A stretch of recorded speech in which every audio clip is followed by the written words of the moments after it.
He used to walk around like a king, fists, lies, and ego his only weapons. But the day I watched him from 15 stories up, defeated, broken, walking toward the last thing he owned, his truck, I realized something. You don't need violence to destroy a monster, just strategy and patience. If you've ever been underestimated, lied to, or watched someone walk away from the hurt they caused, this one's for you. Hit that like button, subscribe to Undercover Retribution, and get ready for one of the coldest, most satisfying revenges we've ever told. Let's call him Joe. That's not his real name, but it might as well be. It's generic, forgettable, just like I wanted him to become by the end of this. See, Joe was a wife-beater, a manipulator, a liar, the kind of man who thinks pain is power and truth is optional. My client was Joe's former brother-in-law, the brother of the woman Joe used to beat. But this wasn't just about family. My client was also Joe's ex-business partner. And Joe, he'd screwed him over in more ways than one. Think embezzlement. Think forged documents. Think lies stacked so high they blocked out the sun. Joe thought he'd get away with it. He always had before.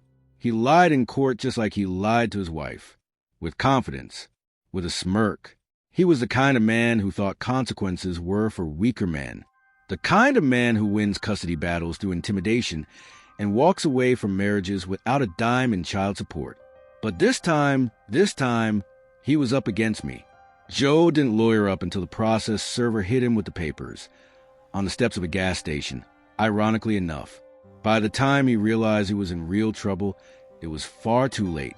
My client had retained me months prior, and I had already begun tracing Joe's assets. Every hidden account, every shell company, every dollar he thought he'd buried. I found it all. You see, Joe had always been arrogant. Arrogance makes people sloppy. He thought if he moved assets around under numbered corporations, nobody would notice. I noticed. It started with his savings, then his stocks, his cabin in the woods, a small commercial building downtown. One by one, I pulled every thread until his financial empire unraveled like cheap yarn. But Joe still had one thing left, a house.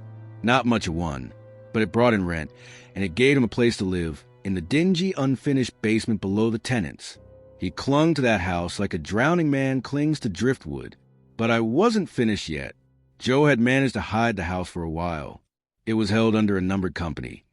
But that didn't fool me for long. My investigator tracked him, followed him home after watching him cash a rent check at a payday loan center. He cashed those checks in person, you see. Couldn't use a bank account, because I'd seize at the moment he opened one. That was the kind of life Joe lived now, hiding in a basement, living off tenants, paying 20% fees just to touch his own money. He was sinking, but I wasn't interested in mercy. I wanted closure for my client, for Joe's ex-wife, for everyone he'd hurt and lied to. So I pierced the corporate veil. It took time, years. Joe tried to stall, self-representing in court, rambling about fraudulent conveyance and rights violations. It was laughable. And then one day it was over. The house was gone, repossessed, sold, bought by a nominee, one of my client's employees. Joe stepped out to buy a pack of cigarettes, and when he came back, the sheriff had changed the locks. Joe begged, through a pro bono lawyer. Could he at least live in the basement? Just the basement. I looked across the parking lot from my office. 15 floors up, I could see the pro bono lawyer's office window.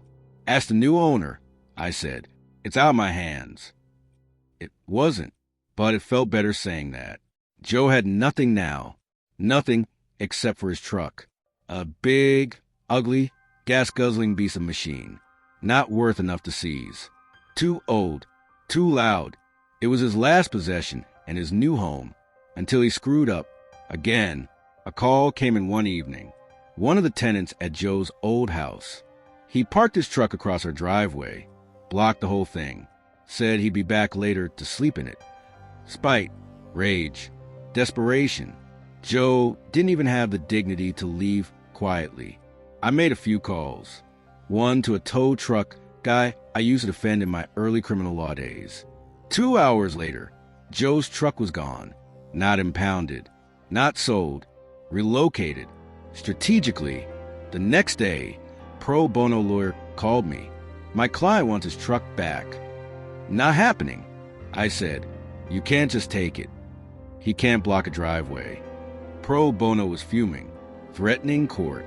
I was sipping coffee. And then came the best part. The next morning, as the sun lit up the skyline and cast long shadows into the city below, my phone rang again. Why didn't you tell me Joe's truck was parked outside my office? I stood at my window, 15 floors up, gazing down at the truck parked right beneath me, a monument to a man's fall from power. Is that so? I said, feigning surprise. How careless of my bailiff. You think this is funny? Tell your client to take his truck and go. We filled up the tank. Oil change, too. A gift. But if I ever see that truck again, I'll seize it to satisfy the rest of the judgment. Then I hung up, and then I watched. From 15 stories above, I watched Joe step out of his lawyer's office and walk toward his truck. He didn't walk like the man he used to be. No cocky strut, no smug grin. His shoulders slumped. Head down, feet dragging. The swagger was gone. The ego had evaporated. That truck, it was the last thing he owned on earth. And it was only still his because I allowed it. Joe climbed in, turned the key. A cloud of smoke burst from the exhaust. And then he drove away. That was the last I ever saw of him. Revenge isn't always loud. Sometimes it's surgical, precise, ruthless. And when it's done right, you don't just win. You erase. If that ending gave you chills, hit that like button and subscribe to Undercover Retribution. Drop a comment below. What's the most satisfying revenge you've ever witnessed? We got more stories of justice, karma, and cold-blooded payback coming soon. Don't miss